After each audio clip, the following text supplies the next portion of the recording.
하나님 아버지, 저희가 이렇게 2주 만에 모였습니다. 이 모임 주님의 말씀을 알아가고 저희의 삶을 성찰할 수 있는 기회가 되게 하여 주시옵소서.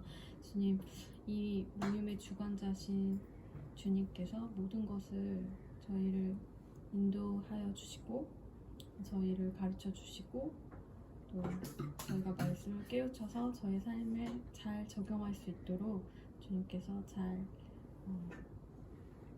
돌봐주세요. 그리고 오늘 처음 나온 아름이에게도 주님의 말씀이 삶 가운데서 잘 적용하는 시간이 될 수 있도록 주님께서 인도하여 주세요. 이 모임의 시작과 끝을 주님께 맡겨드리며 예수님 이름으로 기도드립니다. 아멘. 네. 기도하는데 되게 계속 즐겁구나. 무슨 말을 하는 거지? 사랑하는 사람이 와서 더 즐거워요. 뭔 말인지 알지? 지난주에 우리 본능적으로 우리에게는 이웃을 미워하는 성향이 있다는 내용을 마무리 지었어요. 그래서 오늘은 6문, 7문, 8문 할 건데요. 이거 전체적인 내용은 뭐냐면 인간의 본질에 대해서 들어갑니다. 그래서 이제 6문부터 우리 이쪽 오른쪽부터 말씀 읽어주세요. 윤문 문이랑 답. 네네네. 윤문. 그러면 하나님께서는 사람을 그렇게 악하고 패역한 상태를 창조하셨습니까? 아닙니다. 하나님은 사람을 선하게 또한 자신의 형상 곧 참된 의와 거룩함으로 창조하셨습니다. 이것은 사람으로 하여금 자신의 창조주 하나님을 바르게 알고 마음으로 사랑하며 영원한 복락 가운데서 그와 함께 살고 그리하여 그분께 찬양과 영광을 돌리기 위함입니다. 네. 그럼 여기 답에 지금 악하고 패역한 상태로 창조하셨으니까? 라는 대답이 아닙니다. 하나님은 사람을 선하게 라는 거에 1문에 적혀있는 우리 성경 말씀을 돌아가면서 읽을게요. 지금 단문에 옆에 보면 1, 2, 3, 4 이렇게 나와 있잖아요. 그걸 이제 돌아가면서 읽을게요. 그 왼쪽에 보시면부터 읽어주시면 됩니다. 창세기 1장 31절입니다. 그러니까 저부터인가요?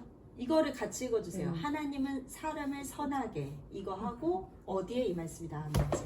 하나님은 사람을 선하게.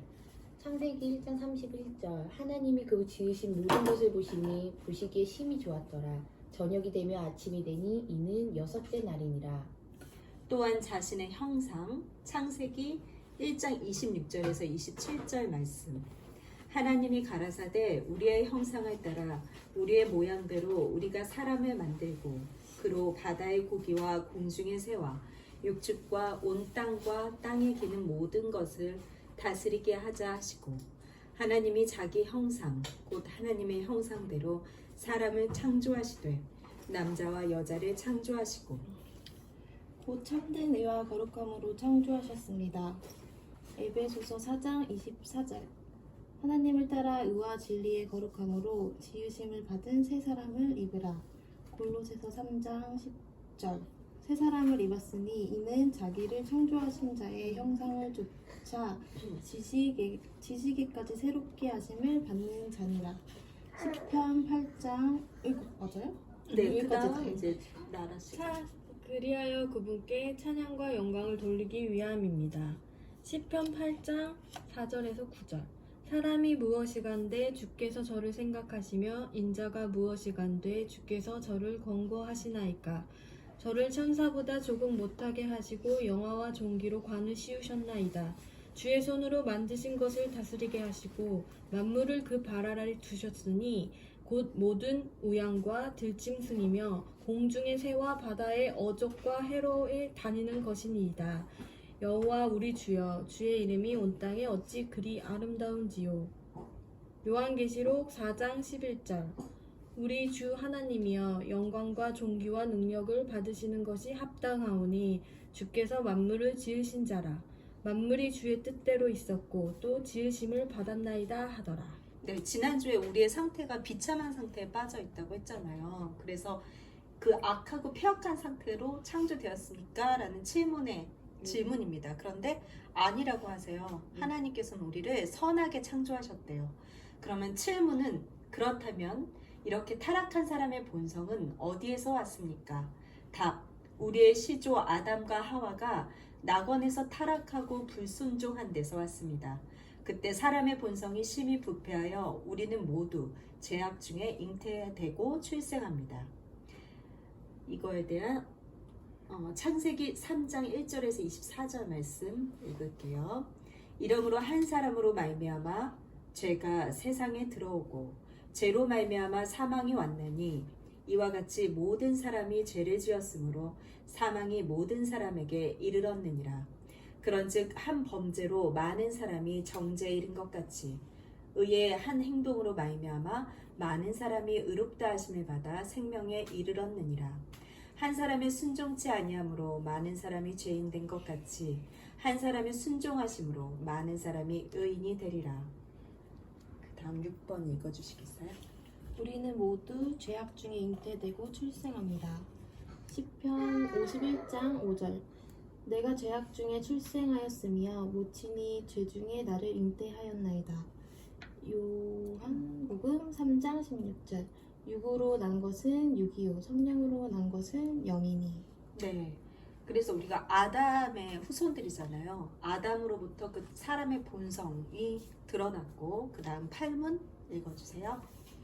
그렇다면 우리는 그토록 부패하여 선은 조금도 행할 수 없으며 온갖 악만 행하는 성향을 지니고 있습니까? 그렇습니다. 우리가 하나님의 성신으로 거듭나지 않는 한 참으로 그렇습니다.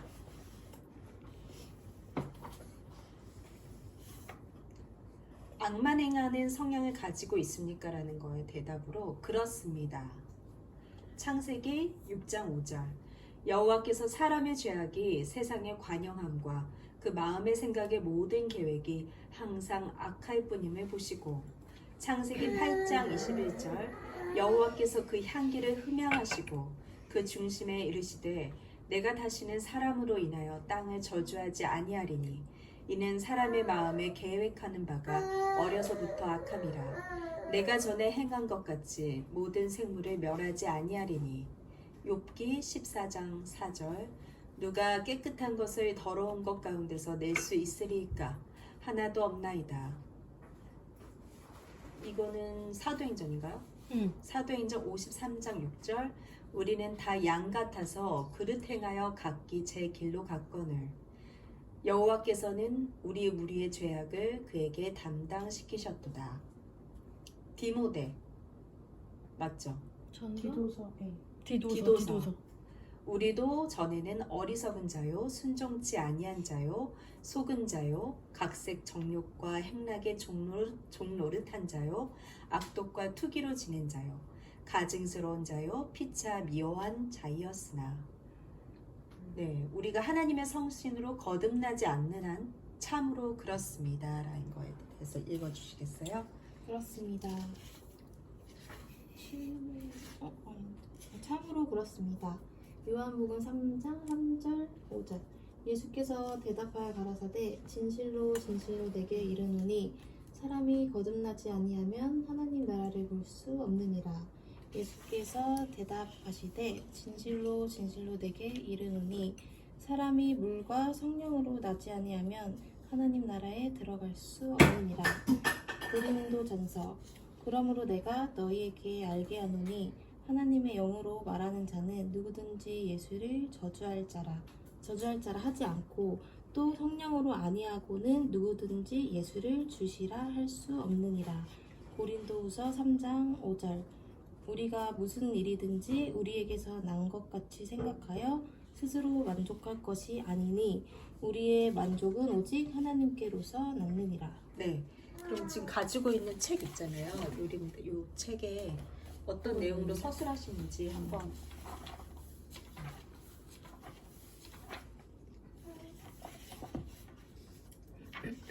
성경으로의 접근 있잖아요. 사람의 창조 그 부분에 대해서 한번 읽어주시겠어요? 19페이지? 네, 19페이지. 내가? 네. 19페이지? 맞아? 네. 성경으로의 접근 있죠. 달라. 다른 것 같은 같은데? 책인데 19페이지 맞는데. 아닌데? 그러면 3 대답은 다른 또 거 있나? 16페이지?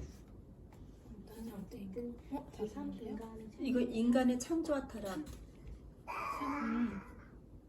20 몇 페이지네 그러면? 27페이지? 다르구나. 인간의 타락과 하나님의 심판이야? 인간의 창조와 타락. 내가 한번 찾아볼까?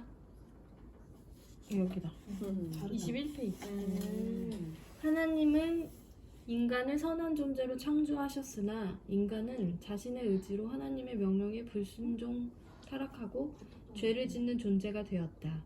아담과 하와의 죄악이 모든 인류에게 전가되어 모든 인류는 죄를 지을 수밖에 없다. 요리문답. 지난 시간에 우리는 인간이 하나님의 율법을 지킬 능력이 없을 뿐만 아니라 적극적으로 이를 거부하고자 하는 본성을 가지고 있다는 사실을 배웠습니다. 왜? 탈락? 다르네? 읽어주세요. 그래도 아하. 다 듣고 있을게요. 인간은 본성상 하나님과 이웃을 미워하는 존재입니다. 이런 악한 본성은 어디에서 왔을까요? 제 6문. 그러면 하나님께서는 사람을 그렇게 악하고 폐역한 잠시만요. 이게 지금 요거는 앞에 질문이고요. 요거를 읽어주시면 돼요. 이걸 네, 지금 앞에 건 우리가 지금까지 읽은 내용이고 사람의 창조에 대해서 읽어주시면 돼요. 기독교 신앙의 시작이자 핵심을 한 가지만 말해본다면 그것은 하나님이 세상과 인간을 창조하셨다는 고백일 것입니다. 하나님은 온 세상을 창조하신 분이시자 우리 인간을 만드신 창조주이십니다. 그분은 주인이시며 인간은 그의 피조물입니다. 그러나 인간이 다른 피조물들과 다른 독특함을 가지고 있는데 그것은 하나님이 다른 모든 것을 말씀으로 창조하셨지만 인간만큼은 하나님의 형상으로 창조하셨다는 점입니다. 하이델베르크 요리문답은 그 하나님의 형상이라는 말의 의미를 참된 의와 거룩함과 하나님에 대한 지식과 사랑, 그분과의 동행이며 이를 통해 하나님께 찬양과 영광을 돌리기 위함이라고 설명하고 있습니다.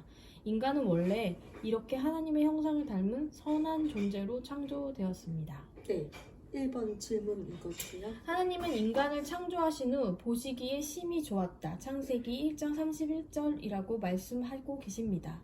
나 자신을 보고 옆에 이웃을 볼 때 하나님이 보시기에 심히 좋아할 만한 어떤 것이 있을까요? 네, 어떤 것이 있을까요? 어려운데요. 말문이 막히네요. 옆에 이웃을 볼 때 하나님을 보시기에 심히 좋아하실 만한 어떤 것이 있을까요? 라는 질문에 나는 딱 떠오르는 장면이 있어. 나를 찬양하는 이렇게 반주하고 찬양하는 귀한 그 모습을 그 뭐지요? 시간 너무 옛날 얘기 아니야, 언니한테는? 그러니까 그래 내가 지금 그 시간을 거슬러 올라가는 거야. 한 15년, 16년 전에 그 모습을 보면서 정말 많은 은혜를 받았고 하나님께서 우리를 선하게 창조하셨다는 그 목적은 하나님을 예배하기 위해서 우리를 창조하셨잖아요. 그런 모습으로 많은 사람들에게 기감이 되지 않았나 그런 생각이 들어요. 그리고 또 나는 우리 또 생각나는 사람이 우리 시아버님. 시아버님을 통해서 이제 하나님이 어떠하신 분이고 하나님의 어떤 경륜, 통치 이런 것들이 우리 삶에 어떻게 적용시키면서 우리가 어떤 마땅히 해야 할 바가 무엇이고 우리가 마땅히 생각할 바가 무엇인지에 대해서 끊임없이 계속 나누고 가르쳐 주시고 그거를 10년 이상 해왔거든요. 근데 그런 내용들이 참 하나님이 보시기에 심히 좋지 않았을까 그런 생각이 드네요. 혹시 있으신가요? 딱히 모르겠어요. 저는 그냥 이웃이긴 한데 저는 부모님한테 어. 그걸 되게 느끼거든요. 어떤 그러니까 부모님한테 신앙을 물려받은 거기도 하기 때문에 네. 저한테는 제일 그러니까 신앙적으로 본받고 네. 그러니까 영향이 있는 사람이 우선은 저도 너무 귀하다. 이웃이긴 하지만 어쨌든 제 가까이 있는 저한테가 뭔가 신앙적으로 제가 신앙의 조금 선배로서 그쵸 또, 그쵸 네. 그리고 어떻게 보면 이제 사실 세상에서는 정말 쉽게 살아갈 수 있는데 그래도 이제 결혼하고 가끔씩 친정에 갈 때마다 그래도 한 번씩 조금 나를 다시 되돌아보게 되는 그런 것 같아요. 저한테는. 축복이네요. 진짜요. 되게 네. 감사한 거죠. 언니가 눈으로 얘기하서 이름 말하지 말라 그래가지고. 아 그렇구나. 지금 이렇게 막 옆에 이웃을 볼때 보시기에 심히 좋아하실 만한 것이 어떤 것이 있을까 하고 계속 이렇게 생각을 하게 되잖아요. 그만큼 너무 일상에 매몰됐나 이런 생각이 지금 좀 들긴 해요.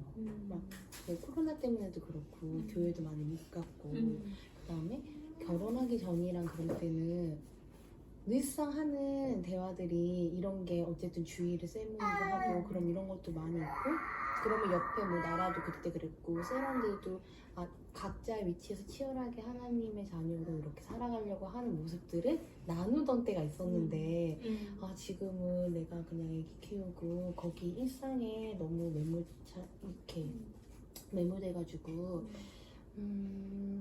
모습이 있나? 이렇게 생각하시기도 하면서 생각난 거는 생각났어요. 하나 유주가 제 딸이 어쨌든 말이 좀 빨랐잖아요. 그래가지고 이렇게 기도도 하고 뭐 이렇게 하다가 애기 어린 성경책도 보고 이렇게 하다 보면은 가끔 뭐 제가 했던 얘기를 듣고 따라하는 걸 수도 있고 한데 막 하늘 보고 바다 보고 너무 예쁘다 이렇게 얘기하면 오늘 하나님이 만드셨지? 뭐 그렇게 막 말을 해요. 그런 순수함이 내가 보기에도 이렇게 예쁜데 하나님 보시기에도 참 예쁘겠다. 난 얘기 들으면서 일상이 약간 매몰되어 있다는 얘기를 했는데 그 일상이 하나님께서 허락하신 내용이고 하나님의 경륜 가운데 매일매일 통치하고 계신 내용이거든요. 그 일상을 살아감에 있어서 딸 아이가 또 엄마의 영향을 받고 배우고 엄마의 말에 의해서 성장하잖아요. 너무 귀한 일을 하고 있다고 나는 확신합니다. 감사합니다. 네, 좋습니다. 그럼 이문 한번 읽어주시겠어요? 저요? 네. 하나님은 다른 피조물과 달리 하나님의 형상대로 창조된 인간이 어떤 존재가 되어야 할지를 말씀하십니다. 창세기 1장 26절을 읽어보고 원래 인간이 어떤 존재가 되어야 했을지를 생각해 봅시다. 창세기 1장 26절 하나님이 가라사대 우리의 형상을 따라 우리의 모양대로 우리가 사람을 만들고 그로 바다의 고기와 공중의 새와 육축과 온 땅과 땅에 기는 모든 것을 다스리게 하자 하시고 하나님은 인간이 하나님의 청지기로서 모든 피조 세계를 관리하고 이를 통해 모든 피조물이 하나님께 영광을 돌리도록 지음받은 존재이다. 타락 이후 지금도 인간은 피조 세계를 관리하고 있지만 창조 때의 의도와는 다르게 하나님의 청지기로서가 아닌 인간 자신이 스스로 주인이 되어서 관리하고 있다. 그 결과 하나님께 영광 돌리기 위해서가 아니라 인간 자신이 만족하기 위해 세상을 다스리게 되었다. 그래서 질문은 원래 하나님께서 지으신 그 선하신 목적대로 인간은 어떤 존재가 되어야 했을지를 생각해 보자고 하시네요.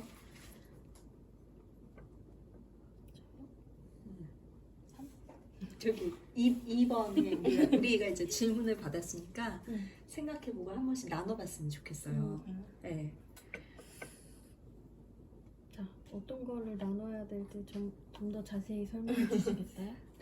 그럼 여기서 제가 하나 읽어드릴게요. 하나님은 사람을 선하게 창조하시되 특히 자신의 형상을 따라서 창조하셨습니다. 하나님과 우리가 닮았다는 뜻입니다. 물론 하나님께서 우리처럼 손이나 발을 가지고 있다는 말은 아닐 것입니다. 요리문답은 하나님의 형상을 의와 거룩함으로 설명합니다. 이것은 에베소서 4장 24절과 골로새서 3장 10절에 나온 말씀에 근거합니다. 이 두 구절에서 에베소서 4장 24절에는 하나님을 따라 의와 진리의 거룩함으로 지으심을 받은 새 사람을 입으라. 골로새서 3장 10절에는 새 사람을 입었으니 이는 자기를 창조하신 이의 형상을 따라 지식에까지 새롭게 하심을 입은 자니라. 이 두 구절에서 새 사람에 대해 이야기하고 있는데 의와 거룩과 지식을 언급합니다. 아담과 하와와 불순종으로 인해 잃어버렸던 것입니다. 그들에게 하나님은 법을 주셨습니다. 선악과를 통해 하나님을 사랑하고 이웃을 사랑하도록 하셨습니다. 그들은 하나님의 형상을 따라 창조되었기 때문에 그 명령을 얼마든지 따를 수 있었습니다.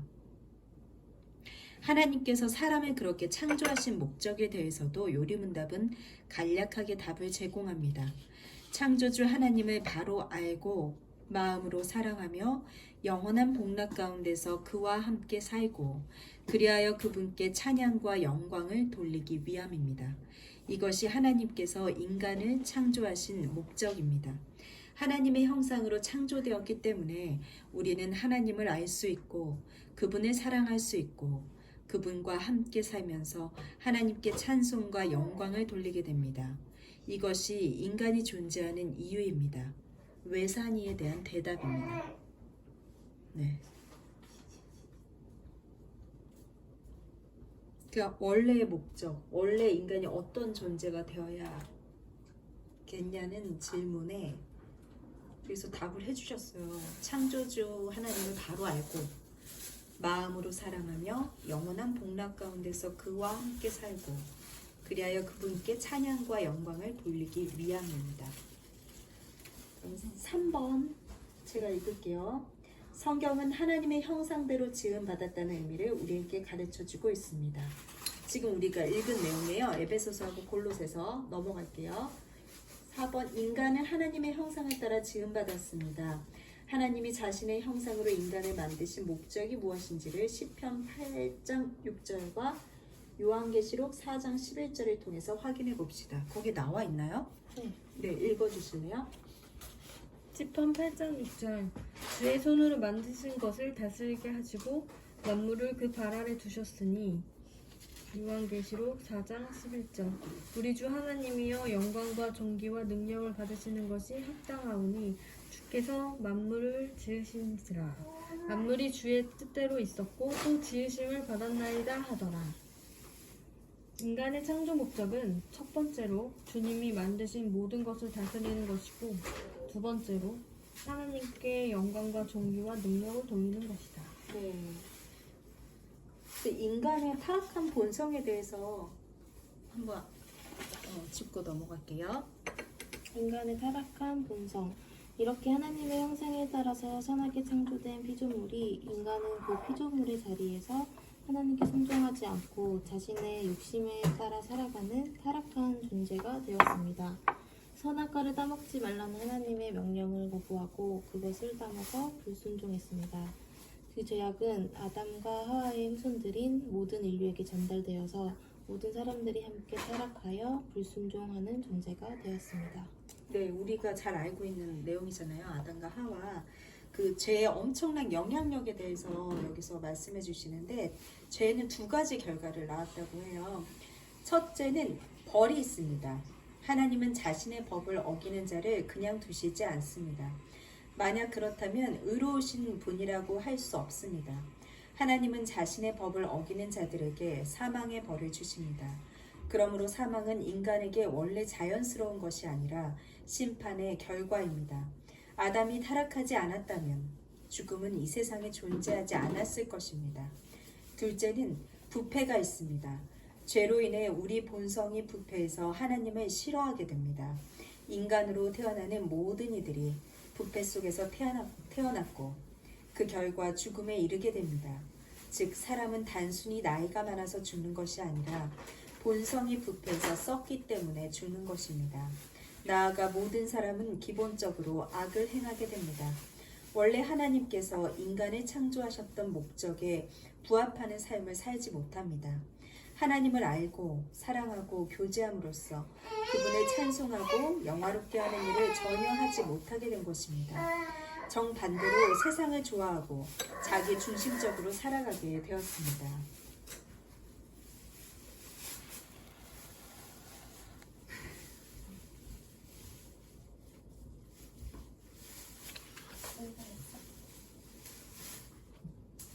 그렇다면 이 비참한 상황에서 무엇을 할 수 있을까요? 라는 내용이 나오는데요. 이것도 읽어드릴게요. 만약 모든 인간이 부패하였고 모든 인간이 죄를 지어서 사망에 이르게 되었다면 우리 자신에게는 아무런 소망이 없습니다. 어떻게 해볼 도리가 없기 때문입니다. 이것이 인간에게 주어진 비참의 본질입니다. 우리의 비참이 아담에게서 왔다면 우리의 위안도 우리 내부에서 찾을 수 없고 외부에서 와야만 할 것입니다. 하이데베르크 요리문답은 중생의 필연성을 이야기하고 있습니다. 옛사람이 죄에 대해서 죽었기 때문에 더 이상 죄가 우리를 지배하지 못합니다. 따라서 부패도 우리를 주장하지 못합니다. 이것은 오직 하나님의 성령으로만 가능합니다. 함정에 빠진 사람, 늪에 빠진 사람, 물에 빠진 사람은 스스로 구원할 수 없습니다. 빠져나오려고 할수록 힘이 빠져서 죽음에 이르게 됩니다. 오직 우리의 도움은 밖에서 와야 합니다. 새 생명이 우리 안에 들어와서 우리를 새롭게 하는 수밖에 없습니다. 이 중생의 토대를 놓으신 분이 예수님이십니다. 이 중생의 토대를 놓으신 분이 예수님이시라고 합니다. 아담의 불순종으로 말미암아 죄가 세상에 들어오고 사망이 모든 사람을 지배하게 되었습니다. 마찬가지로 예수 그리스도의 순종으로 말미암아 의가 세상에 들어오게 되고 많은 사람이 새 생명을 얻게 되었습니다. 우리가 그리스도를 믿을 때 그리스도는 그에게 속한 자들에게 성령을 주셔서 그들을 죄와 비참에서 해방시켜 하나님의 본성에 참여하도록 하십니다.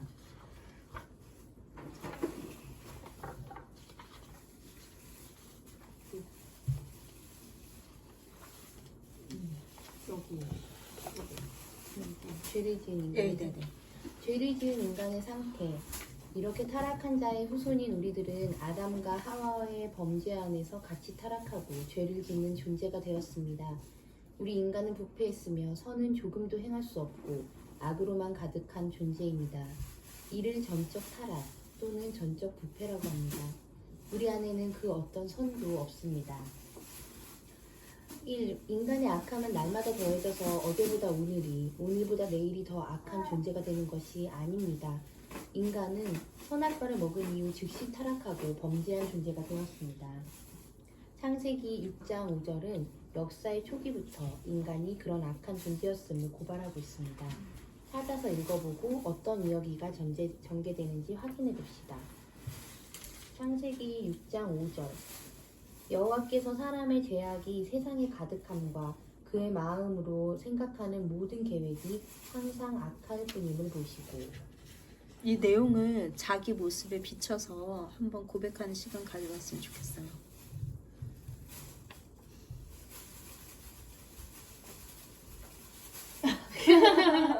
너무 어려운데? 어려워요?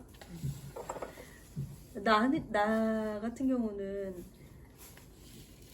지금 현재를 또 내후년에 또 바라보면 어떨지 모르겠는데 과거를 돌이켜서 보면 그때는 굉장히 내 생각이나 행동이나 모든 계획에 당위성을 넣어서 당연히 내가 해야 할 거고 마땅히 내가 이 일을 가야 된다고 생각하는 많은 내용들이 있었거든요. 근데 그게 결국에는 우리가 쉽게 하나님께 영광 돌린다. 하나님께서 기뻐하신 일을 한다는 그런 내용이 부합되지 않고 온전히 나의 욕구와 나의 욕심과 나의 어떤 자만심 그런 것들로만 채워져 있었던 내용들이 많았다는 걸 고백하게 돼요. 그래서 우리가 매사에 어떤 1분 1초 앞다투면서 하나님께 아뢰고 기도해야 되는 그런 자세를 좀 예민하게 내 자신을 좀 그렇게 살아가도록 해야겠다라는 생각을 많이 하게 돼요. 딱 이 창세기 6장 5절 말씀이 나를 비춰보면 맞아. 나의 모든 생각과 계약이 어떤 나의 의도는 전혀 그런 악한 게 아니었는데 시간의 흐름을 따라 이렇게 보면 내 깊은 내면까지 들어가 보면 하나님의 어떤 귀한 선하신 목적과는 다른 나의 악함에서 나온 내용들이 분명히 있더라고요.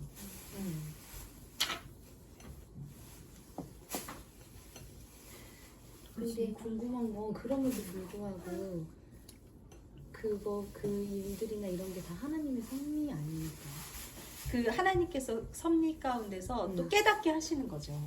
우리 그때 발람 얘기한 것도 내가 원하는 바가 계속 있어서 하나님 저 갈래요 하는데 마지막에 그래 가라 하시고 또 사울왕 앞에서도 우리 왕을 주세요 사무엘에게 계속 그러잖아요. 사람들이 와서 우리에게 왕을 취하게 해주세요, 각 성읍에 왕을 주세요라고 했을 때 하나님께서 사무엘 가서 말씀하셨을 때 그래 그렇게 해라, 그들이 원하는 대로 해주시거든요. 하나님께서 바로 이렇게 치시거나 막으시거나 그러지 않으시는 것 같아요. 그 과정을 통해서 그 힘든 내용을 통해서 아 내가 이거밖에 안 되는 존재구나, 전적으로 지금 얘기한 것처럼 전적으로 타락하고 부패한 나이구나를 깨닫게 하시는 삶을 살게 하시는 거예요. 그래서 아까 성화라는 단어라든가 어떤 중생이라는 단어가 어느 순간 이렇게 딱 완전하게 완벽하게 딱 이루어지는 상태가 아니라 우리가 마지막 날에 가기까지 가는 그 과정 가운데서 끊임없이 많은 고통과 또 고뇌와 생각 가운데서 깨닫게 하십니다. 저는 생각하거든요. 그래서 인간의 테두리 안에서 정해놓은 어떤 기쁨이나 행복이나 우리가 즐기고 있는 이런 상황들이 하나님이 주신 복이 아니라는 거죠. 네, 어떻게 보면 하나님께서 깊고 넓고 높은 그 의미에서 바라봤을 때 우리에게 주시는 고통이나 그런 어떤 악한 내용을 통해서도 하나님께서 선한 목적으로 이뤄내시리라 믿는다는 거죠. 네. 그러면 그렇게까지 깊이 가지 못하고 이거는 하나님이 이렇게 복 주신 거야 이렇게 생각하고 지나갈 때도 되게 많은 것 같아요. 복이 뭐라고 생각해요? 저는 그게 요즘 너무 어려워요.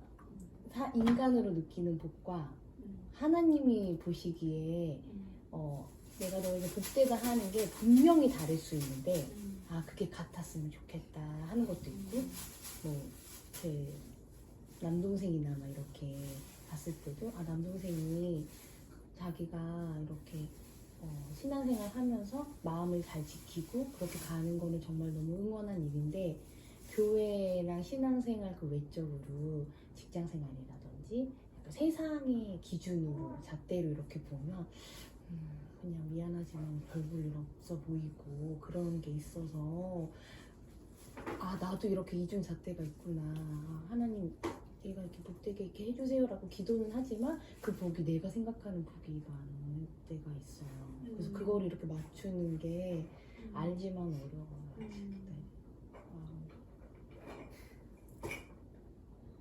복이 뭐라고 생각하세요?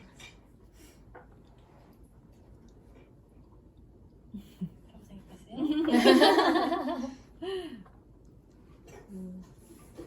언니랑 비슷한 것 같아요. 그러니까 저한테 나한테 좋은 일이 사실은 내가 인간적으로 생각했을 땐 복인데 진짜 하나님이 그거를 원치 않으실 수도 있고 진짜 원해서 그런 일들이 벌어질 수도 있는 거라서 그런 분별력을 갖고 싶은 게 사실 제가 소망하는 거인 것 같아요. 그러니까 복이라는 게 사실 딱 단정 지을 수는 없는 거라고 생각을 해서 그냥 사실 뭐 하나님이 원하시는 거, 하나님이 뜻하시는 게 복이 아닐까 싶어요.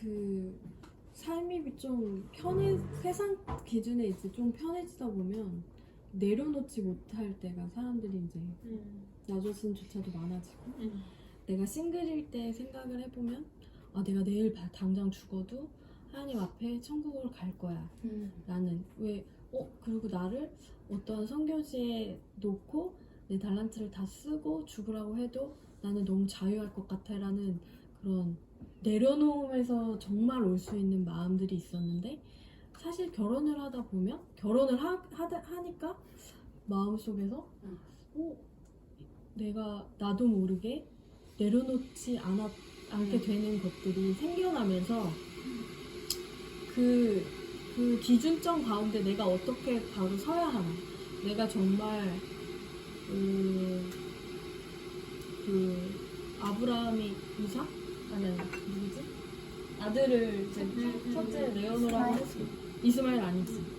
이삭인 것 같아. 이삭 맞아요. 이삭을 이제 들어가서 죽이라고 했었을 때의 그 성경에서 얼마나 기가 막혔을까라는 생각을 하면서 이제 애를 낳지는 않았지만 애를 잃은 사람들의 모습과 그걸 보면서 하나님은 도대체 이 사건을 통해서 이 이야기를 통해서 우리한테 분명히 말씀하시고자 하는 게 있기 때문에 성경에 나는 기재되었다고 생각을 하는데 나는 과연 그러면 어떻게 살아가야 하는 것인가? 그래서 내가 정말로 하나님의 꼭두각시는 아니지만 정말 하나님의 어떠한 것을 그리 아니하실지라도라고 했을 때도 내가 100% 순종을 할 수 있는가? 내가 그 첫 번째 의문이 내가 아빠의 죽음이 내가 그런 생각을 했었거든. 예전에는 막 나보다 먼저 아빠를 잃어가는 친구를 보면서 나도 언젠가는 저런 날이 올 텐데 난 하나님을 원망하지 않아야지 하는데 막상 너무 급작스럽게 오다 보니까 내가 정말 원망을 안 했는가 생각해보면 어느 시점에서는 원망의 눈물도 좀 흘렸던 것 같은 느낌이 들었었어. 그래서 하나님한테 나중에는 내가 그 선 오브 맨이라는 작품을 하면서 그때 내가 예수 그 테마를 그 가사를 하면서 하나님의 마음이 임재하는 게 느껴졌었거든. 그래서 그래 내가 이게 진짜 100% 순종이구나. 내 마음대로 하는 게 아니라 하나님의 인재로 내가 순종하는 거. 그냥 내 마음으로는 순종할 수가 없구나. 어쩔 때는 이 커다란 죽음이라는 것 앞에 내가 하나님께 100% 순종할 수 있는 그런 마음. 근데 이게 커다란 사건이 아니어도 작은 사건이어도 내가 그때 할 수 있는가. 그러니까 포기가 아니라 정말 내려놓음이라는 것에 대한 깨달음? 난 이게 복이라고 생각해. 그게 알면 괜찮거든. 근데 모를 때는 원망과 슬픔이 엄청나게 커지는 거기 때문에 그래서 나는 사실 믿는 사람에 대한 내 시어머니도 그렇고 잣대가 좀 있었던 것 같아요. 왜 하나님을 믿는데 저렇게 하지? 나는 그거에 대한 참을성이 없었던 것 같아. 왜 믿는 사람으로서 그렇게 하지 못하지? 더 해야 되는 거 아닌가? 라고 먼저 보여줘야 되는 거 아니야? 라는 잣대. 나도 그거는 내가 또 하나님 앞에 내려놓지 못함이지. 하나님도 그 사람을 사랑하시고 저 사람을 너무 사랑하는데 내가 뭐라고 저 사람한테 이래야 돼 라는 기준점, 내려놓지 못한 것들, 그런 것들이 있는 게 근데 나는 그래서 하나님의 뜻을 바로 알고 깨달아서 사는 게 그게 깨달으라고 하나님 계속 고난을 주시잖아. 근데 그 놔버리는 사람은 세상적으로는 막 대대로 가지만 결국에는 영원한 죽음과 가까워진다라는 걸 알기에 그 아빠의 죽음 이후서부터는 그렇게 하려고 많이 노력을 했던 것 같아. 그래서 내가 저 사람을 미워하는 게 안 되면 안 보는 게 서로 나았다라는 생각. 그전에는 내려놓지 못해서 이 사람 끌고 가고 끌고 만나고 돌아오면 욕하고 막 이런 것들이 있는데 이제는 그냥 욕을 하지 말고 내가 만나려는 욕심을 내려놓자. 나는 그러니까 깨달아서 살 수 있는 그게 난 가장 복된 게 아닌가 그런 생각을 했지. 지금 우리 얘기 나누고 있는 모든 지금 하이데베르크 이 주제에 대해서 얘기하면 6문, 7문, 8문의 인간의 본질에 대해서 지금 알려주고 계시잖아요. 근데 제가 복이 뭐라고 생각하세요? 라고 했는데 맞아요. 우리가 우리의 관점에서 생각했을 때 그 복 다 맞는 이야기죠. 그런데 우리는 이미 복을 받은 존재들이에요. 왜냐하면 여기서 분명히 말씀하셨어요. 하나님께서 우리를 선하게 창조하셨고 또 이 믿음이라는 건 하나님의 선물이에요. 우리가 선택한 것 같지만 우리의 선택이 아니라 만세전에 창조주께서 우리를 선택해 주셔서 그 때에 맞게끔 하나님께 우리의 믿음을 고백하고 찬양하고 예배하는 존재로 세우셨거든요. 그리고 그 구약시대에는 율법이 있었잖아요. 그래서 구약시대 사람들은 그 율법을 지킴으로써 믿음을 어떤 행위로 했는데 예수 그리스도가 오는 신약으로부터는 율법을 지킬 수 없는 우리의 존재를 알려주신단 말이에요. 그래서 예수 그리스도를 알고 우리 입으로 나는 예수 그리스도를 믿습니다. 또 예수 그리스도께서 우리의 값을 치르고 사주셔서 우리는 새 사람이 된 거잖아요. 그 구속 안에 있다는 게 정말 큰 복이에요. 그 어떤 것과도 바꿀 수 없는 뭐 자녀도 아니고 좋은 남편도 아니고 물질도 아니고 지금 평안한 우리의 삶도 아닌 우리가 예수 그리스도를 알고 예수 그리스도를 믿습니다. 저는 예수 그리스도를 닮는 형상으로 매일 새 사람이 되어가고 있습니다. 이 고백이 복이라고 저는 생각합니다. 무엇과도 바꿀 수 없는 그 복. 그래서 예수 그리스도를 닮는다는 내용을 바라보면 아까 얘기해 줬듯이 어떤 기준이 있다 그랬잖아요. 우리 인간으로서 그 기준은 어디서부터 왔냐? 우리 전적으로 타락한 내용에서부터 시작된다고 생각해요. 남을 바라보는 우리의 시선이나 또 그 타인이 행하는 모든 행위들 또한 그 사람도 전적으로 부패한 상태이기 때문에 그럴 수밖에 없는 상태에 있다는 거죠. 하지만 감사한 것은 하나님께서 각자의 때가 다 다르기 때문에 그 때에 따라서 깨닫게 하시고 인도하시고 지금 그 경륜 가운데서 함께 이끌어 가신다는 게 정말 감사한 내용인 거예요.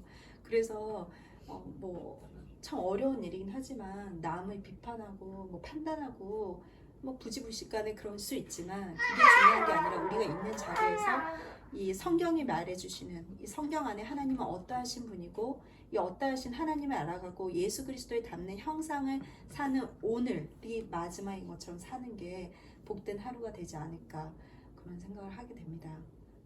네, 넘어갈까요? 그 다음 질문 한번 읽어주세요. 2번이에요? 2번 시편 51편 5절은 아담과 하와의 죄의 결과로 우리가 어떤 존재가 되었는지를 알려줍니다. 찾아서 읽어보고 여기에요. 지금 죄를 지은 인간의 상태에서 2번. 이런 죄와 비참함에서 벗어나는 유일한 방법은 무엇입니까? 요한복음 3장 3절 5절을 찾아서 읽어보고 서로 이야기해 봅시다. 요한복음 3장 3절 예수께서 대답하여 가라사대 진실로 진실로 내게 이르노니 사람이 거듭나지 아니하면 하나님 나라를 볼 수 없느니라. 요한복음 3장 5절 예수께서 대답하시되 진실로 진실로 내게 이르노니 사람이 물과 성령으로 나지 아니하면 하나님 나라에 들어갈 수 없느니라. 네. 이 죄와 비참함에서 벗어나는 유일한 방법은 성령으로 거듭나는 것이다. 3장 5절의 물과 성령은 성령을 의미한다. 유대인들의 어법인 여러 가지 다른 단어로 한 가지의 의미를 강조하는 것. 성령님의 은혜가 아니라면 그 누구도 죄와 비참함에서 벗어날 수 없다. 네. 지금 요한복음 3장 3절하고 5절 말씀 토대로 한번 나눠봤으면 좋겠어요. 우리가 그 죄의 비참한 상태에서 라는 내용 그리고 거듭나기 위하면 어떤 삶을 살아야 되는지에 대해서 나눠봤으면 좋겠습니다. 벗어나는 유일한 방법은 무엇일까요? 하나님을 의식하고 사는 거? 그게 없는 것 같아요. 그게 뭐 일상의 어떤 상황이나 어떤 예가 있어요? 그래서 사실 뭐 형식적으로 하면 뭐 말씀이 있고 기도하고 뭐 찬양하고 이런 건데 예전만큼 진짜 쉽지는 않은 것 같아요. 제 삶도 그렇고 지금 그러니까 제가 여기 오고 싶었던 것도 어렸을 때 생각하면 진짜 막 되게 막 열심히 막 신앙생활하고 그게 원래 당연한 거인 것처럼 했거든요. 그러니까 아무래도 뭐 부모님의 영향도 있지만 그냥 교회에서 하는 봉사는 다 하고 뭐 반주, 성가대 뭐 하면서 그게 사실 기쁨인지 몰랐어요 그때는. 근데 뭐 그냥 당연하게 일상 의무적으로 하고 하지만 그게 싫었던 건 아니고 그렇다고 막 끌려다니면서 교회를 다녔던 적은 한 번도 없지만 돌이켜서 생각해보면 그때가 정말 행복하고 정말 복을 많이 받았구나라는 생각이 들어서 그게 되게 막 갈급한 거예요 요즘 들어서. 그리고 막 코로나도 그렇고 교회에서 막 교제하고 이런 것들이 예전에 비해서 제가 많이 줄었다 보니까 그러니까 오히려 이제 뭐 주위에는 크리스찬들이 많긴 해도 우리가 그냥 세상에서 만날 때 막 그런 말씀을 교제하는 게 쉽진 않잖아요. 그 다음에 이제 나라 언니를 만나 그냥 하나님 말씀을 의지하고 그러니까 요즘에는 그러니까 제가 가끔씩 하는 거는 유튜브 같은 거 그러니까 그냥 실생활에서 할 수 있는 거는 요즘 되게 재밌게 만든 콘텐츠가 많더라고요. 네네네. 그래서 뭐 시간이 안 되면 찬양이라도 틀어놓고 찬양도 요새 너무 좋은 거예요. 네. 그러니까 요즘 들어서 들으면 더 좋은 거예요. 예전에 비해서. 그래서 그냥 뭐 샤워할 때 가요도 듣고 뭐 재즈도 듣고 하지만 그냥 찬양을 들으면 또 다른 그런 나의 그런 감정들이 되게 깊어지고 또 하나님과 교제하는 느낌이 들어서 그냥 실생활에서 이제 벗어날 수 있는 방법은 그냥 그렇게라도 찾아서 하는 거. 저는 그렇게 하고 싶어요. 힘들긴 하지만. 근데 난 나라 언니를 자주 만나는 게 조금 이렇게 저한테는 세상에 갔다가 좀 이렇게 벗어날 수 있는 방법 중에 하나인 것 같아요. 매주 오세요. 매주 아니지 우리. 이주에 하는데 이런 모임도 너무 오시면 너무 좋고. 또 저랑 되게 가깝게 사시더라고요. 맞아요. 네, 홍대? 근데 지금 여기가 다 가까워. 우리 나라 언니 되고 여기서만 지금 섬에서 자꾸 섬이라도 가까운 다 이렇게 섬이니까. 가까워서 음, 가까워서 좋아요. 네. 나는 어제 대학원 이제 마지막 모임을 갔는데 그 썸뜻했던 게 썸뜻. 좀 썸뜻했던 게 썸뜻했던 게 썸뜻 내가 이렇게 원래 소수정예로 모이는 걸 너무 좋아하지만 어저께 같은 경우 예외적이잖아. 근데 다 웃긴 게 다 한 5명이 우리 과인데 한 명만 탁과 학생인데 정말 나는 탁과 학생이요 이러고 앉아있는 거야. 나는 탁과 학생이요 내 옆에. 남자야. 근데 웃긴 게 이렇게 다 앉았는데 이 남자 앞에만 아무도 또 앉지 않았어. 탁과 학생인데 막 미치겠더라고. 옆에 이 기운이 막 돌겠어. 그래서 내가 교수님이 바로 옆에 있어서 뭐 정시영 씨 앞으로 여기 앞쪽으로 굳이 진짜 한가운데 보냈다. 왜냐면 그렇게 보내버리면 이제 옆으로 오는 내과 후배는 내가 그냥 할 수 있으니까 했는데 막 얘기를 하는데 이제 나는 이제 그 내용 자체가 컨텐츠 내용에서 뭐 악할 것도 없고 그냥 뭐 선한 얘기 하는데 갑자기 교수님이 내 눈을 딱 보더니 나라는 이상한 거 팔면 안 되겠다 막 이러는 거야. 저 파는 사람 아닌데 이제 네 눈빛을 보면은 뭔가 사고 싶다는 거야. 그때 내가 썸뜩했던 게 내가 말을 잘못 전달하면은 이 기독교인으로서 굉장히 뭔가 무리를 일으킬 것 같은 느낌이 순간 확 든 거야. 그냥 이 교수님은 해맑게 말씀하셨는데 전체 다 집중을 하면서 나한테 얘기하는데 다 오해하는 느낌인 거야. 내가 마치 장사하는 줄 아나 건너편은. 그래서 내가 깜짝 놀랐어. 그래서 그 얘기를 들으면서 어떤 얘기를 했냐면 어떤 느낌이 들었냐면 크리스찬인데도 되게 영향력 있어 보이는 목사지만 알고 보면 사이비가 가득하고 그 눈빛과 그 말에 현혹되어서 알고 봤더니 나 되게 충격 먹었던 적이 많거든. 왜 무슨 원 베네딕트 목사님이라고 지구촌교회에서도 선교사님이라고 와가지고 10대 청소년들한테 엄청난 센세이션을 일으켜가지고 막 어디 내가 구흥회를 가도 그분은 꼭 와. 혹시 이스라엘 분 아니었어? 아니야 한국 사람. 근데 이름이 원 베네딕트. 근데 그분이 불륜을 저질렀어. 그래서 막 모든 부흥회 뭐 이런 데서 하는데 나는 그때 너무 충격인 거야. 어떻게 알게 됐어? 불륜을 저지른 거는? 알게 되지. 왜냐면 그 관계자들이랑 얘기하다 보면 왜 이번 썸머에는 서머 캠프에는 왜 안 오시죠? 그러다 보니까 그 류승범 형도 있어. 류승범 형이 아직 또 누구 있는데 유명한 사람 형. 나한테 그게 중요한 게 아니라 근데 그 얘기를 들으면서 이게 그러려고 한 건 아니지만 어쩔 때는 우리의 말과 우리의 눈과 이거에서 말투와 이런 거에서 현혹되는 사람들이 몇몇이 분명히 있는데 그 사람에게 우리는 적지 않은 영향을 주고 나도 받고 있구나. 이걸 느끼면서 내가 갑자기 말이 없어지더라고요. 그 교수님 그 한마디에. 내가 여기서 세상적인 말을 함부로 던졌다가 그냥 장난으로 기분에 취해서 쟤 알고 봤더니 교회 다녀? 막 이럴 수도 있잖아. 솔직히. 맞아. 뭔가 그런 기준점이 부담감 있어야지. 알아. 근데 그 얘기를 교수님이 그 얘기 나라는 그 얘기를 딱 듣는 순간 이거는 이러면 안 되겠다 라는 생각이 정말 들었어.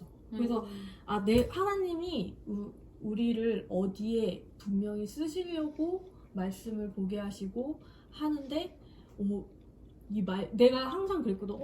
20대 때 교회의 봉사, 뭐 아름이도 마찬가지, 뭐 너도 마찬가지, 다 마찬가지지만 봉사를 하면서 하나님이 나를 정확히 훈련을 시켜주시는 때구나.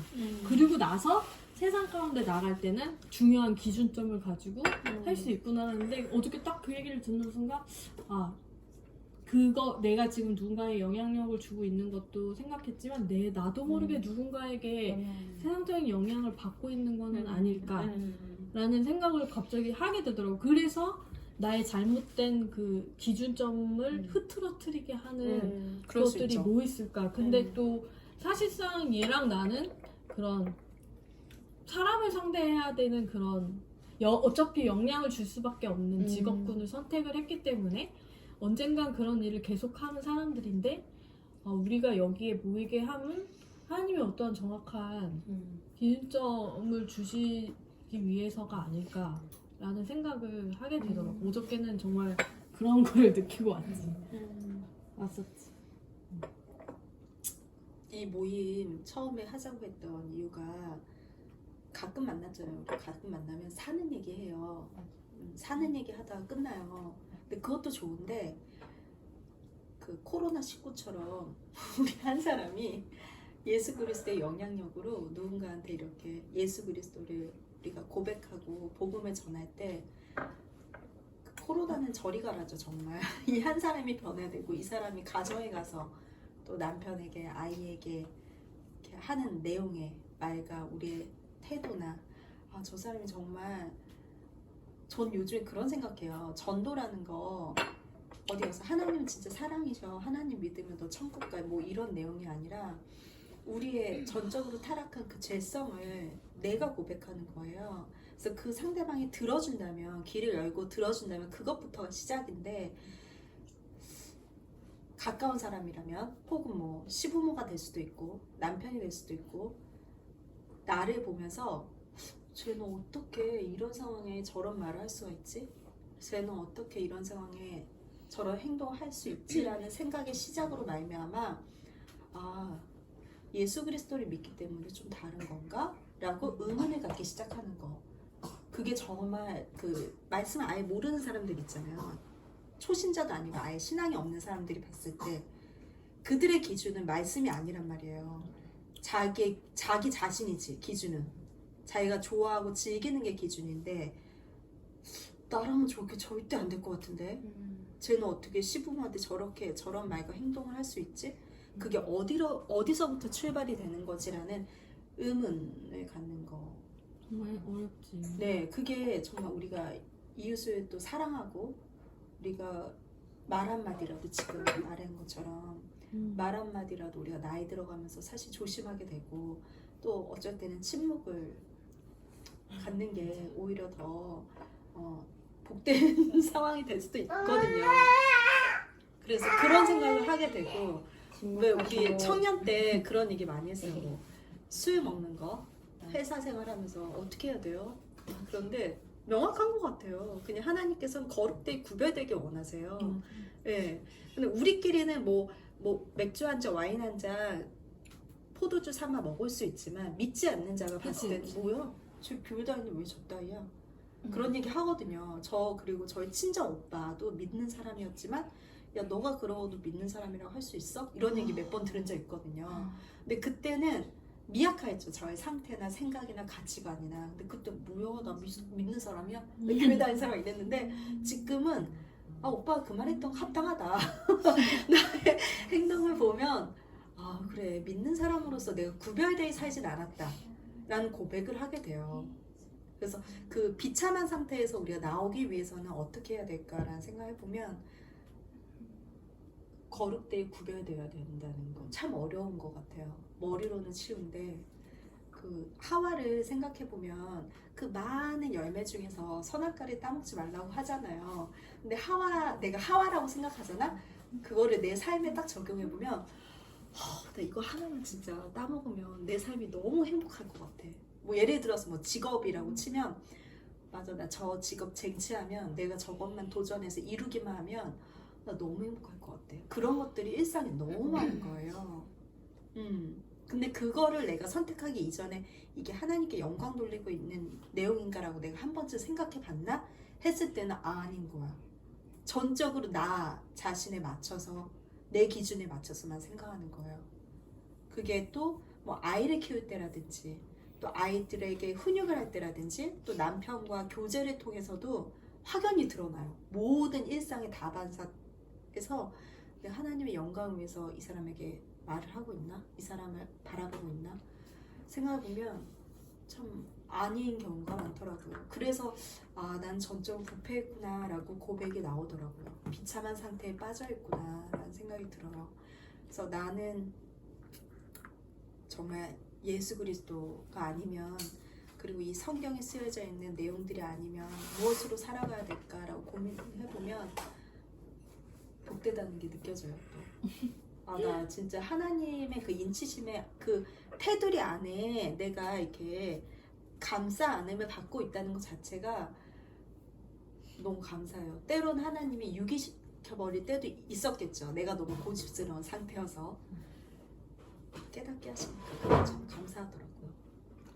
근데 그리고 집에 왔는데 막 엄마가 막 전화해서 아저씨를 자꾸 바꿔주는 거야. 왜 바꿔줘? 너랑 친해지기 아빠처럼. 하기 마치 위해서 엄마가 친밀하게 막 느끼게 해주기 위해서 그런 그런 근데 거. 아저씨가 사투리 써서 90%는 못 알아들어요. 90%나? 진짜 못 알아들어. 네, 진짜 성을 내가 사시는데 이렇게 하면서 남편이랑 뭐라고 하시는 거지? 근데 네 이러기만 했는데 그때 뭘 느꼈냐면 엄마가 그런 얘기를 한 적이 있었어. 이 아저씨는 결혼을 해보지도 않았고 뭐 이렇게 막 자식이 뭘 해준다거나 막 이렇게 조카랑 같이 살았어도 뭔가 조카가 살갑게 해주거나 근데 그런 걸 안에 뭔가 못 받아봤으니까 우리가 하는데 솔직히 인간적인 마음으로서는 난 너무 어색하지. 내가 왜 아저씨한테 아빠처럼 때로는 그게 안 될 아빠도 어쩔 때는 싫을 때가 있는데 뭐 그럴 때도 있었나? 근데 어쨌든 너무 어색한 거야. 내가 그래서 근데 이 어색함 따위는 사실 중요하지 않지. 그렇지. 그 아저씨 영혼을 본다. 그럼. 근데 그 마음으로 했어. 잃어버린 양이라고 생각. 엄마한테 순종을 한 거지. 왜 바꿔? 이게 아니라 엄마 말도 없어 그냥. 뭐 아저씨 바꿔줄게. 아저씨 이런 식으로 넘겨. 그럼 우리 너무 놀래. 놀라워. 미치겠다. 너무 놀라운 삶이야. 이거 새로운 삶.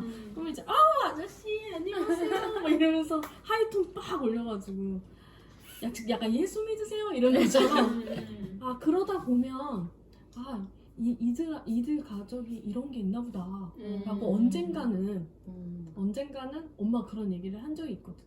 우리가 기다려주고 이 아저씨한테 사랑을 주면 하나님의 사랑을 깨닫지 않을까라는 이제 얘기에 처음에는 그냥 엄마 혼자 했으면 좋겠다는 생각을 했는데 나도 남편도 동참을 하기를 원하는 엄마 마음을 내가 순종하는 것도 어떻게 보면 하나님의 마음이지 않을까. 되게 낯설고 어쩔 땐 힘들지만 내가 할 수 있는 전도가 지금 이거라면 해야 하겠지.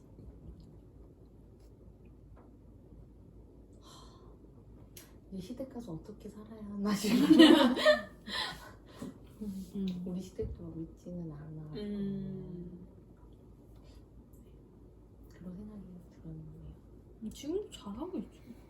잘 해주시지. 그럼. 잘 해주시니까 또 잘 해주시는 거에 감사하고 이러면 되지. 감사. 그런 거는 그래도 되게 감사하더라고. 매주는 아니지만 보통은 이제 토일 이렇게 해서 주말에 많이 가니까. 근데 그때는 그때 코로나 때문에 시댁이 좀 한 일주일 넘게 가 있었었는데 그때였었나? 어쨌든 부활주일이 있었어요. 주일날. 근데 부활주일이 되게 큰 절기고 되게 의미가 있는 거고 그런데 유주한테 애기한테 그걸 알려주고 싶은 못 알아들어도 근데 예배를 갈 수가 없으니까 또 코로나 때문에 그래가지고 다 이제 신랑은 잠깐 자고 쉬고 있고 이러는데 유주야 엄마랑 유튜브로 예배 드리자 이러면서 그럼 그렇게 틀었을 때 시댁 시부모님이나 이렇게 별다른 터치가 없으신 거 그냥 이렇게 그거를 존중해 주시는 거 너무 좋아. 우선은 그게 되게 감사하거든요. 나 그렇죠. 삶으로. 여기도 오늘 시어머니 오시는데 걱정했어 못 올까봐 사실은. 아. 근데 말씀드렸거든요. 근데 내려놨어. 근데 올 수 있다 그래서 좀 놀랬지. 제가 갔다 오라고. 여기도 갔다 오라고 하시는 그런 마음이 계시고. 그 시댁이 시부모님이 아직 안 믿으시고. 네, 안 믿으시고 예전에 근데 다니셨다가 그러니까 좀 이렇게 교회에서 안 좋은 모습을 보고서 이제 좀 그러셨던 거 젊으셨을 때 그래서 좀 걱정을 하긴 했는데 그러니까 그러니까 종교를 완전 너는 너의 종교 막 이런 식으로 되게 인정을 해주시는 것만으로도 우선은 감사하고 근데 저희 부모님은 이제 그래도 이제 같이 믿기를 원하셔서 이제 기도하시는데 일단은 이제 부정적인 것만 없어도 그게 그런 너무 거죠. 감사한 거예요. 그리고 뭐 진짜 뭐 같이 주일날 저희가 뭐 시댁에 가는 일이 있어도 뭐 교회 갔다 오고 이게 되게 자유롭게 뭐 우리 집에 오실 때도 저희는 편하게 교회 갔다 올 수 있고 결혼식도 예배로 했고 다 왜냐면 이제 너희의 종교니까 라고 인정을 해주세요. 남편은 교회를 다니고. 다 같이 다니고 그렇구나. 그래서 그거 내로 인해서 믿음이 간 거지. 저는 제가 미국에 있을 때도 오빠가 혼자 저희 부모님 저희 3대가 다니는 교회에 오빠가 혼자서 대단하다. 어떻게 보면 이제 세상적으로는 그래도 잘 보이기 위한 것도 없지 않아 있겠지만 왜냐면 그렇게 해서 믿음이 생긴다면요. 그쵸. 근데 그게 저는 진짜 되게 그것도 은혜라고 생각해요. 은혜예요. 은혜. 네, 그쵸, 이끄시는 은혜고 은혜.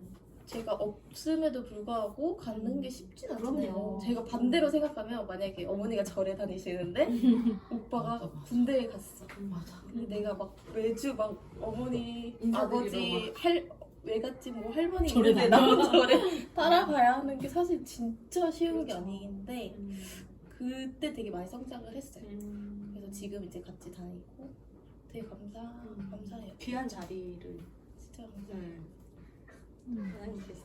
근데 이제 저희 부모님이 그러니까 오빠를 맨 처음 만났을 때 이제 너희 만나려면 우리 교회 다녀야 된다 뭐 이렇게 하셨어요. 근데 그게 어떻게 보면 요즘 세상에서 기분 나쁜 말일 수도 있고 그러니까 그냥 어쨌든 받아들이기 어려울 수 여자친구의 아버지지만 그 당시는 그러니까 저희가 한 10년, 11년 전이에요 그때가 처음 만났을 때 되게 오래 정말 만났구나. 10년 연애하고 결혼을 하라서 그때가 20대 초반이고 그냥 뭐 결혼할 생각도 사실은 그렇게 깊이 생각한 것도 아니었는데 아빠가 이제 처음 만남에 오빠한테 그렇게 얘기했을 때 그냥 바로 순종을 했어요.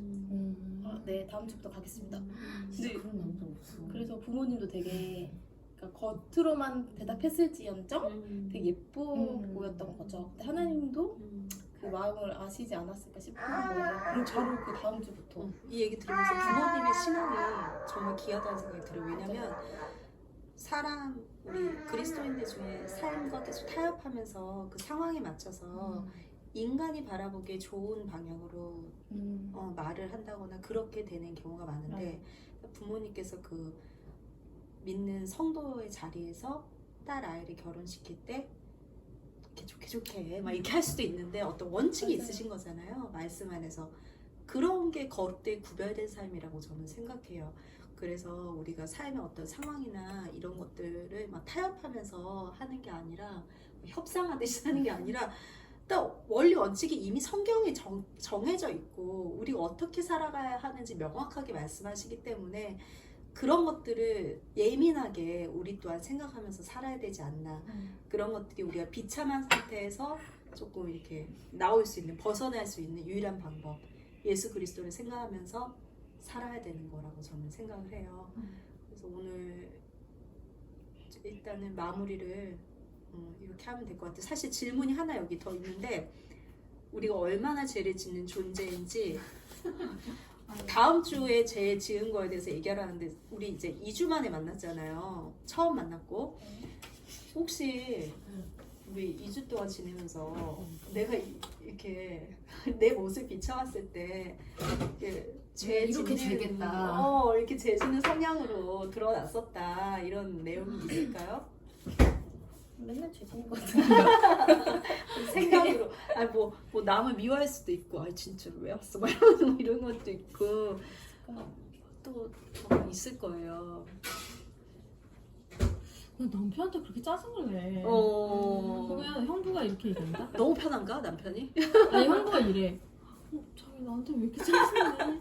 이거 이렇게 짜증낼 건 아닌 것 같아.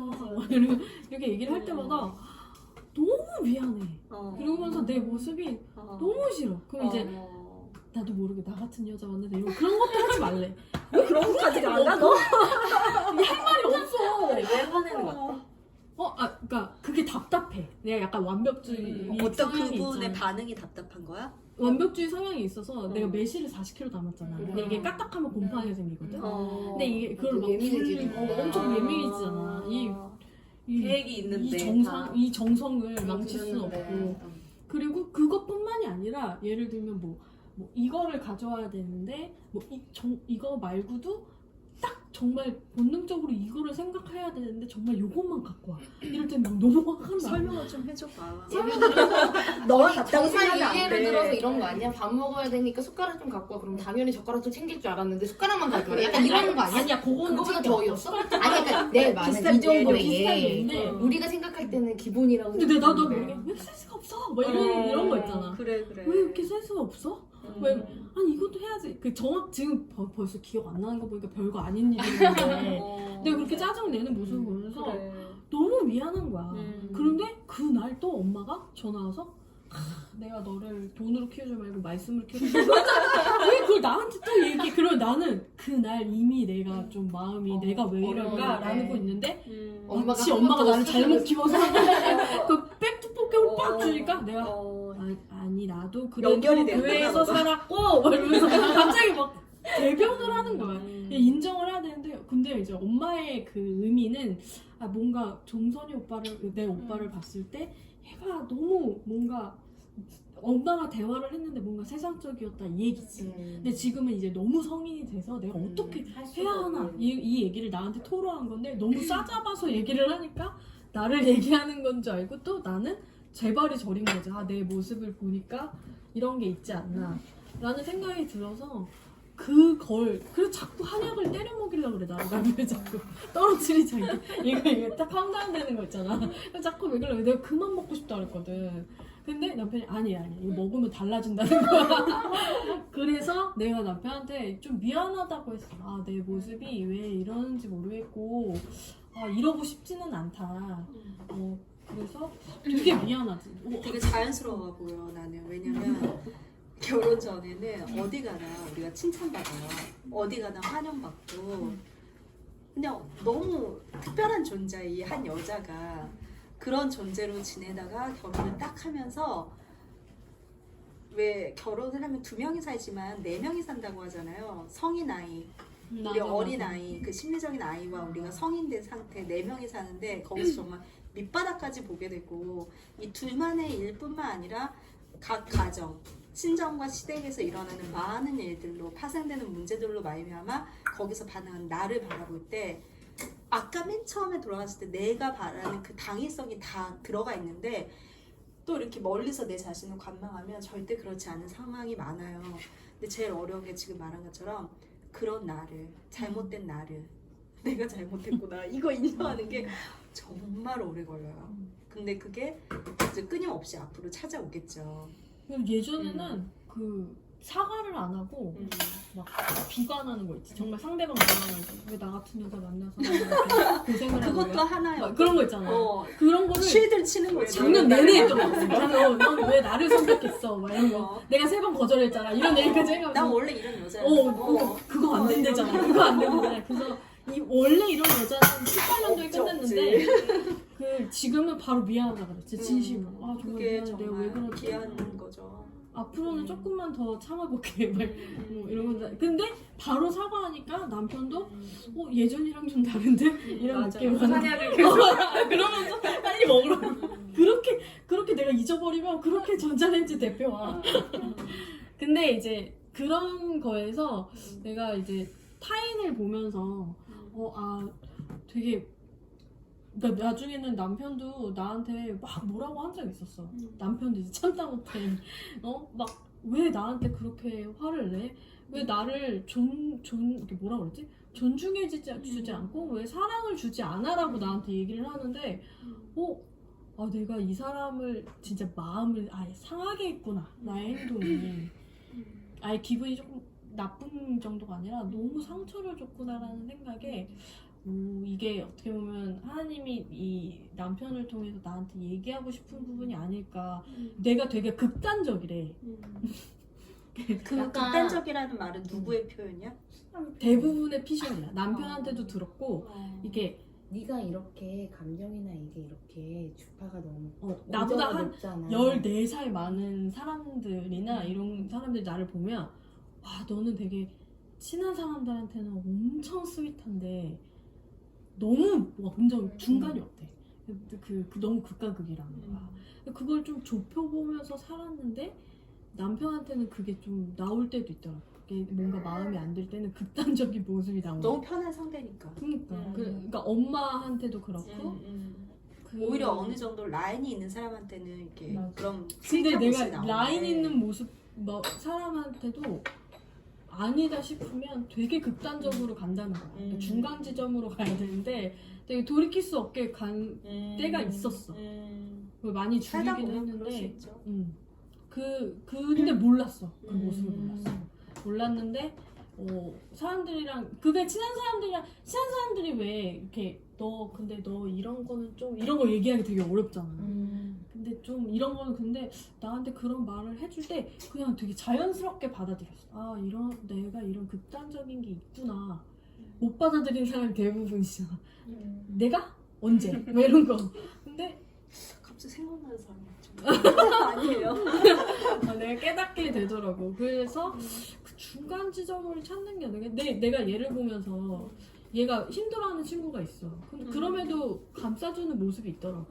나 같으면 절대 그러지 못했을 것 같아. 그 친구의 장단점을 너무 잘 아니까 그렇겠지. 내가 보기엔 단점만 있어 보이는데 얘는 장점을 보일 수 있나 봐. 그러니까 그런 모습들을 보면서 나도 뭔가 그래서 어저께 사촌 언니가 이제 연락이 왔을 때 너무 싫은 게 먼저 어떤 나오지만 사촌? 주연 언니 미국에 있는 언니는 안 오지. 음. 근데 언니가 뭐 축가를 보다 보니까 뭐 너 생각이 나서 뭐 얘기를 뭐 너한테 연락을 했어 이러는데 언니 뭐 이러고 하는데 대화가 이렇게 길지는 않아 예전처럼. 그렇지만 내 마음속에 이 언니가 연락이 와도 불시에 이렇게 연락이 와도 뭔가 제가 조금 걷어졌구나. 어머 진짜 뭐 이 언니에 대한 마음이 이 언니한테 서운하고 날 힘들게 했던 게 생각이 안 나더라고. 그냥 약간 벽은 좀 있대.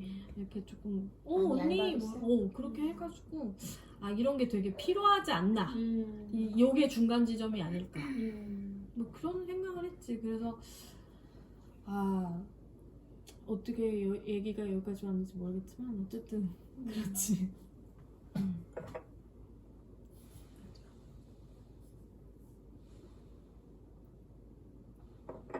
하실 말씀 있어요?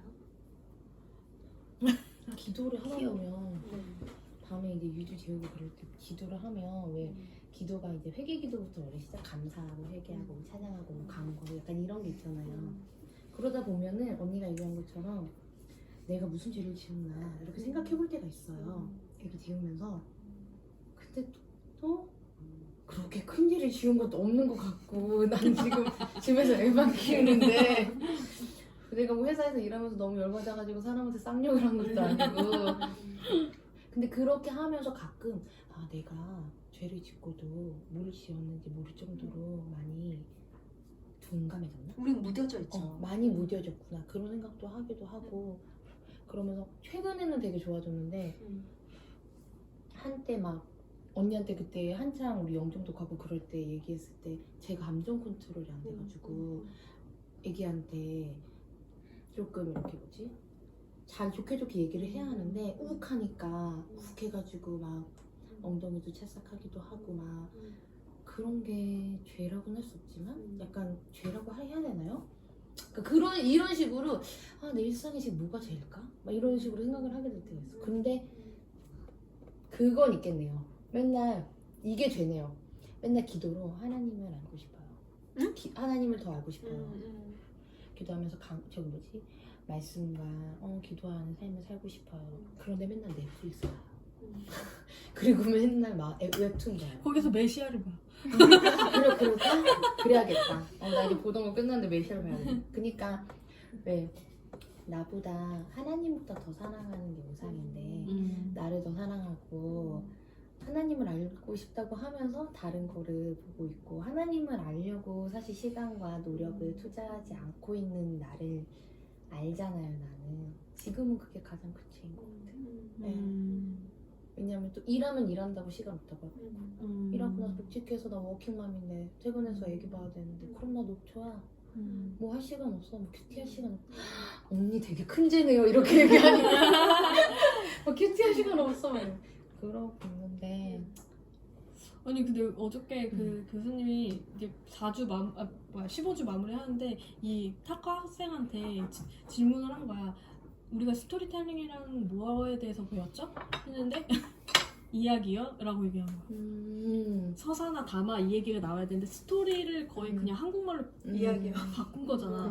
근데 이 교수님이 처음 정색하는 걸 봤어. 우리가 15주 동안 대학원에서 얘기를 했는데 이야기라고 아니 제일 기본적인 스토리텔링이란 무엇인가에 대한 거를 얘기를 한 건데 내가 이론을 물어본 것도 아닌데 또 갑자기 되게 정색하는 거야. 그래서 내가 분위기가 한순간에 살얼음판이 됐는데 내가 거기서 뭘 깨달았냐면 그 교수님이 뭐라고 얘기했냐면 이렇게 15주 동안 이론을 기본적인 이론도 아니야. 어려운 이론도 아니고 지금 이 과목 이름 스토리텔링 디자인에 대해서 스토리텔링이라는 거를 내가 그렇게 설명했는데도 정확히 알지도 못하고 그러면 이 상태로 대학원을 나와서 누군가가 전문가가 돼서 얘기를 하면은 그거야말로 완전 사이비가 그러면 내가 성경을 잘 알지 못하고 남에게 대화를 했다면 나조차도 그런 거구나 라는 거 그분 되게 정색하는 거야. 이런 식으로 논문 어찌저찌 써가지고 석사 받아가지고 그런 사람들이 세상에 얼마나 많은지 진짜 영향력 있는 전문가가 되려면 이 정도를 안 해도 정말 무서운 거야. 근데 그걸 보면서 내가 그렇게 살지 않았나? 그렇게 살지 말아야겠다 라는 생각을 들더라고요. 그래서 이 교수님을 통해서 되게 성경적인 말씀을 깨닫게 돼요. 왜냐면 우리도 그럴 수 있잖아. 뭐 말씀 우리가 지금 열심히 나눴는데 나가서 딴소리하고 있으면 그러지 않기 위해서 말씀을 배우고 공부하는 거죠. 그러니까 하나님께서 특별한 계시로 성경을 주셨고 그 우리 세상 가운데 일반 법칙들 가운데 지금 대학원 가셔서 공부하시는데 그 일반 법칙 가운데서도 명확하게 내가 알아서 똑똑해져야 우리 삶의 어떤 원리들도 기준을 세워서 나아갈 수 있다고 생각을 하거든요. 그래서 제가 요즘에 생각하는 건 마음 지키는 게 진짜 어렵고 마음에서부터 모든 게 파생되더라고요. 그래서 요즘에 로마서 읽고 있는데 너무 좋아. 네, 로마서 읽으면서 그 마음을 지키는 그게 어디서부터 시작이 될까? 근데 나의 하루를 시작하는 행위를 생각해 봤을 때 그냥 밥 먹고 씻고 친구 만나고 놀고 먹고 이게 아니라 분명히 하나님께서 목적하신 바 안에서 뭐 무엇을 입을까 무엇을 먹을까 그 고민하기 위해서 우리를 태생하게 한 거 아니잖아요. 그렇다면 우리가 매일 씻고 밥 먹듯이 우리 내 자아를 버려라 그 책을 권했잖아요. 시간이 없어요. 그래서 정말 말씀 이렇게 한 구절만이라도 읽고 그게 내 마음에 힘이 돼서 사는 하루하루가 되셨으면 좋겠어요. 네, 오늘 기도는 그러면 누구 차례죠? 마지막 기도? 아니야? 제가 기도하고 그냥 마칠게요. 지극히 높으시고 거룩하신 하나님 아버지 고맙고 감사합니다. 저희를 창세전에 저희를 선택하여 주셔서 주님의 경륜 가운데 살게 하시고 또 예수 그리스도로 말미암아 저희를 구속하여 주셔서 그 귀한 복음 안에 살게 하심을 감사드립니다. 이것이 그 무엇과도 바꿀 수 없는 큰 복임을 깨닫게 하여 주시옵소서. 그래서 이미 복 받은 자로서 우리가 어디에든지 무엇을 하든지 하나님께 영광 돌리고 하나님께서 보시기에 기쁨으로 사는 성도의 모습이 어떤 것인지 저희 또한 마음에 새기고 저희 생활 가운데에서 거듭난 삶을 살아가게 하여 주시옵소서. 또한 이렇게 2주에 한 번씩 모이는 자리에 새로운 성도님이 오셨습니다. 이 시간 주님께서 우리의 마음 가운데 성령님께서 함께하여 주셔서 저희가 이 시간을 마치고 일상으로 돌아갔을 때도 일관되게 하나님께 영광 돌리는 삶을 살 수 있도록 우리가 말씀을 취하고 이 진리의 말씀으로 하루하루 살아가게 하여 주시옵소서. 이 모든 말씀 예수 그리스도 이름으로 기도드립니다. 아멘. 그 책을 좀 읽어봤어요? 네. 읽은 것도 좀 자아를 버려라요?